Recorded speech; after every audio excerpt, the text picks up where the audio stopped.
การไงจำลองอ่ะเนี่ยทำไมมันสั่นด้วยวะ ไม่ออกจากที่ฉันก็เลยถ้ามันเป็นอะไรขึ้นมาไงแล้วถ้าไม่หยิบอะไรมาเหรอ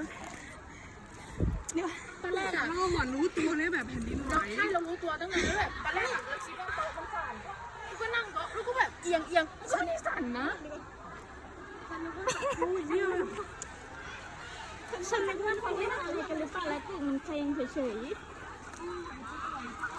ไม่ต้องแย่แล้ว เขาลงกันมาหมดแล้วเราลงให้มันเก็บได้ ฉันก็งงไม่มีใครออกใครก็เลยออกเลย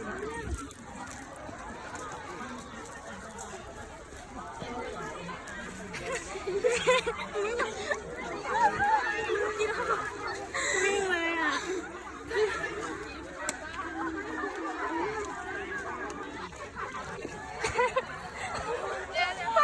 ได้แต่กินการ์ด แล้วแบบ